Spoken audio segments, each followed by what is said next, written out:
I had owned my ranch long before the HOA ever built homes around it. The water line running across my property was connected to my private well.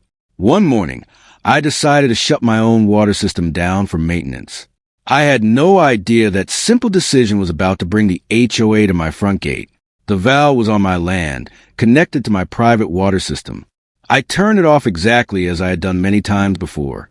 There was no emergency, no confrontation, and no intention of bothering anyone.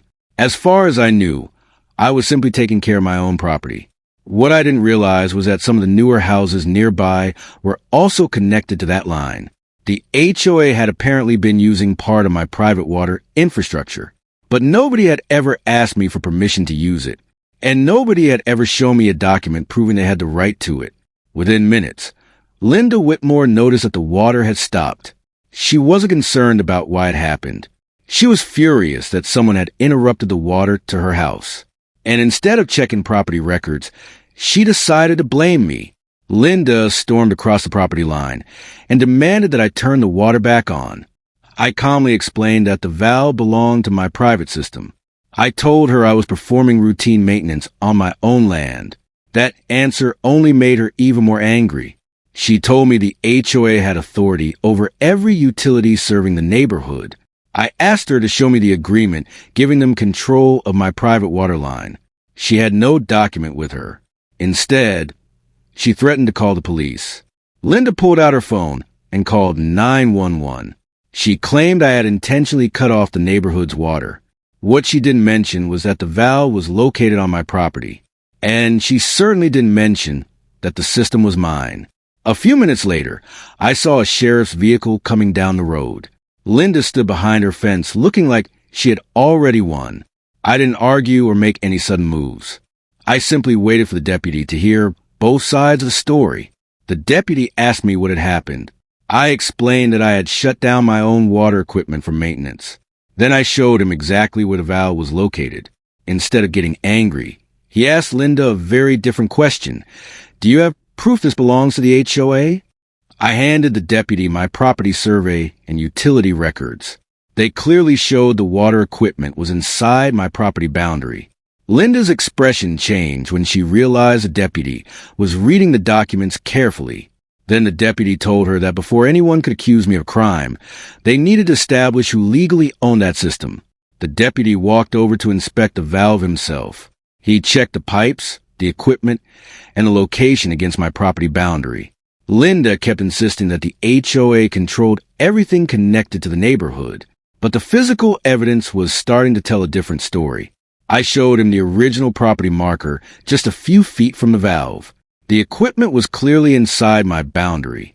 The deputy took several photographs and wrote down the location. Linda suddenly stopped talking and started making phone calls. Linda called someone from the HOA board and demanded that they come immediately. She seemed convinced that the board could somehow override the county records. I simply waited beside my property. I knew the documents would speak louder than either of us. A few minutes later, an HOA board representative arrived with a folder full of documents. Linda immediately began explaining her version of the story. The representative claimed the water line was part of the community infrastructure. I asked him the same question I'd asked Linda. Where's the deed? The representative searched through his folder, but couldn't find anything transferring ownership of the water equipment. He showed us HOA rules and community documents instead, but none of them proved that the HOA owned my private system. Even the deputy seemed to notice the difference. I explained that the HOA rules didn't change the ownership recorded by the county. My property survey showed the boundary clearly. The water equipment sat on my side of that line, and nobody had produced a legal document saying otherwise. The deputy explained that this wasn't something he could decide based on an HOA complaint. If ownership was disputed, the proper place to settle it was through official records or a civil court. Linda didn't like that answer at all. She insisted that I should be arrested for interfering with the neighborhood's water. The deputy handed my documents back and told me there was no basis to arrest me. He advised everyone to keep the dispute civil and use the proper legal process. Linda was furious, but there was nothing she could do at that moment. The sheriff's vehicle finally pulled away from my ranch. That evening, I realized this was bigger than a single argument over water. The HOA believed it had control over something that belonged to me. So I gathered every document related to the well, pipes, and property boundary. If they wanted to take this further, I was going to be ready. I called my attorney and explained exactly what had happened. She told me to preserve every record and avoid direct confrontation with the HOA.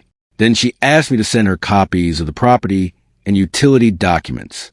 Because if Linda wanted to turn this into a legal fight, we were going to make sure the facts were impossible to ignore.